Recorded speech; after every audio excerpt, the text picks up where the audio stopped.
Netcasts you love. From people you trust. This is Twit. Now it's time for me to talk about my little thing here. Yeah. My little thing. Thank you, Radford Castro. He is our Director of Engineering here at the Twit Brick House. So the best-selling tablet right now by a large margin is this. Even better than the 10-inch. This is the iPad Mini, the 7.9-inch tablet from Apple. Selling like hotcakes. Selling like hotcakes. But there is a new tablet in town that I think is going to start taking some of those sales away, and this is it. Google announced it last week. This is the Nexus 7 tablet from Google. This is the successor, the 2013 version, the successor to the first Nexus 7. Google has it made by ASUS. You know, the first one was designed and built in about 5 months, or 5 weeks, I think it was, very quickly. And ASUS has had now a year, and Google's had a year to kind of improve the design of this, and they have done everything right. The first thing that's going to jump out at you on this is a 1080p IPS display, 1920 by 1200.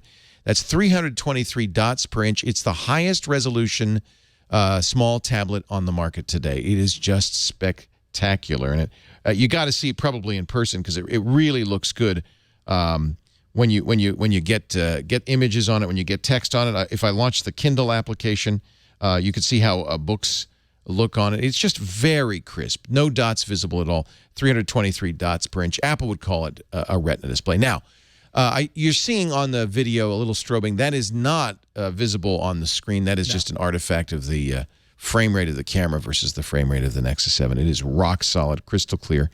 They've added some cameras. So the original Nexus 7 had this front-facing camera. They've moved it a little over to the right. It is 1.2 megapixels. Nice high-def front-facing camera, and they have added a 5-megapixel back camera. Very good quality camera. This looks great. I don't know how many times people use tablets to take pictures, but given the size of this tablet, the ease with which you can put it even into a pocket, this might be something you'd end up taking a lot of pictures with. And it comes with the traditional Jelly Bean camera application. Quite good, quite easy to use, quite fast. I have to say, you might end up taking more pictures with this because it has a camera. Great battery life on this, too. They put a 3,950 milliamp hour battery in it. That's a big battery. 9 hours of active use. Basically, I've had this now for 4 days. Charge it up at the beginning of the day overnight, and I don't plug it in again until I go to bed. It's got great battery life. And I've already ordered a Qi charger because it says wireless charging built in. So you could put it on any compatible Qi charger, and it'll just charge up. Pick it up, put it down. They've also added stereo speakers, so left and right speakers with Fraunhofer surround sound. That's something new. Inside, a very fast Snapdragon S4 Pro running at 1.5 gigahertz. That's a quad-core processor. Excellent GPU in here as well. And I'll give you a little taste of the GPU by playing a video game. This was one of the games that Google demonstrated when they showed off this tablet last week. This is from Ubisoft. Prince of Persia takes advantage of OpenGL support on here. I think already you can see how great the screen is. Those of you in studio with me can hear how good this the thing is music loud. sounds. It's loud.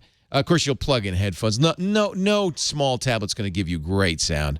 But it is, it's stereo sound and so forth. But this is something where you could play a song on it and leave it on the counter. And, you know what I in do a is small room or a audiobooks. It's kitchen. fine. Yeah. I wish it had front-firing speakers. It's too bad it's so dark because you can hardly see how good this is. But we'll get into the light. Oh, I'm going to have to fight a battle. I hope you don't mind. I'm a little busy right now. You're taking down this hairy house and the reason I'm showing this. Oh, you. I oughta. The reason I'm showing this, we're turning up the brightness a little bit so you can see some of the detail, is that this is a very competent gaming device. And I think one of the things the iPad does so well is it's a brilliant gaming device. Now, admittedly, Android doesn't have the variety of games yet, but I think given the quality of this display, the speed of the processor, you're going to start seeing more games on this thing. And it certainly does everything Android does so well. Google Now, of course, is built in, Google Speech, and so forth. This is the 4.3 version of Jelly Bean, the Android operating system, which means it has built in the multi-user capability. And, of course, Chromecast is supported by it. So if you run Netflix and you have a Chromecast, you can play stuff from it. I've been playing Google Music like crazy from it. Very snappy. I think you can feel how quickly it loads, how quickly pages go. Let me go to Flipboard, which is a kind of a challenging app because, of course, it's very graphical. And you'll see how quickly I'm able to scroll through images. Wow. And it feels really good. This is a fast, effective, small tablet. One of the, I think the best I've ever used, certainly the best 7-inch I've ever used. Now, one of the things they're doing, this is a 16 gig version. When it comes into your hands, about 12 gigs free. That's one of the nice things about pure vanilla Google Android is it's not very big. It doesn't have a lot of crap on it, so you've got plenty of space. I think 16 gigs may even be enough for most people, unless you're going to put very large files on it. I have my Audible books on it. That's probably the biggest thing I have on here, and it's fine. I haven't run out of room. I can get easily two or three books on here. It will have 32 gigabyte version soon, and they are going to make, by the way, 16 gigs is $229, and that's important. $30 more than the original Nexus 7, but you get a whole lot more than $30 more worth of value. For another $40, unlike Apple, they don't charge a whole lot more for more storage. You can get the 32 gig for $269. Oh, wow. Yeah, I think that's a great price. That's like movie theater pricing. I know, $40 for only $40 more. Yeah. You can have the large. You can have the large, and they are making an LTE version that'll be $120 more. And the nice thing about the LTE 32 gig version is it works everywhere. This is the first we've seen with LTE radios for North America and Europe for Verizon and AT&T all in one device. There'll be a SIM card slot right here. And so that makes it very desirable. Both 32 gig and LTE versions are coming down the road later. I tell you what, I'm pretty happy at $229 with this 16 gig tablet. I got to give you pros and cons. The pros, the best screen ever, 323 dots per inch. It's super fast. Video games are great on it. I kind of bought it, to be honest, as a dedicated Simpsons tapped out playing machine. And at that price, you could almost do it for that. And it is great. I mean, Simpsons tapped out runs so beautifully, so smoothly on here. The detail is fabulous. You almost feel like you live in Springfield. Built-in GPS, which is also nice. Apple does not put a GPS in its Wi-Fi only models. So you can use the Google Maps, a gyroscope, an accelerometer, compass, ambient light sensor. This is a loaded device. So the pros, you get a huge amount for an amazingly low price, a great, very highest resolution screen we've seen on this side. All right, I got to find a con. One con. Yeah. One con, they could have made it a little bit smaller. See how big the bezel is on the left and right-hand side? Google says they did that so you can hold it and play games like this. It just gives it a funny aspect ratio. It feels a little tall and stretched because it is 16:9. And so as a result, I would have liked these to be a little bit smaller. Imagine if you get the bezel down to just about the size of the screen, this thing would feel like an amazingly tiny thing. It still is pretty tiny.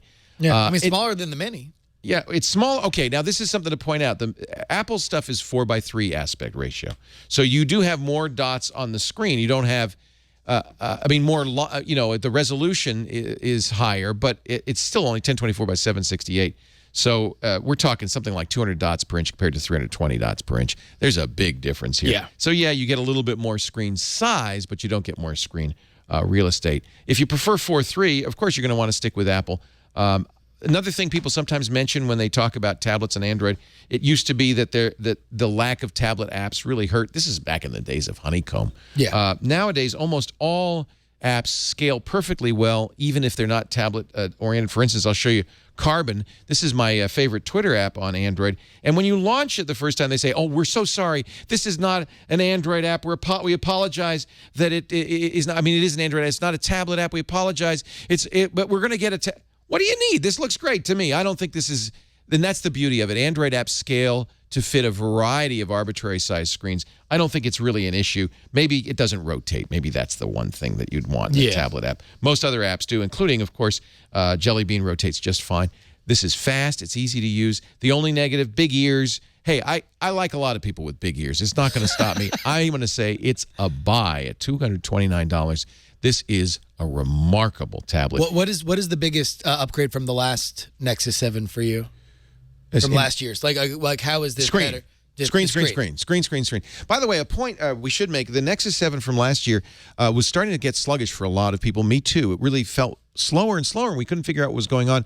Google finally explained it when they released the upgrade to 4.3. They built in something called trim into the operating system, which does garbage collection on the SSD. Without it, SSDs do get slower and slower. But you know what? I put the latest Jelly Bean upgrade on my old Nexus 7, and it's just as fast as ever now. It really fixed it. And of course, you won't have that same kind of lag. So you think between that and the Snapdragon, this will age better than the last? Oh, absolutely. This is a super fast tablet with a gorgeous screen.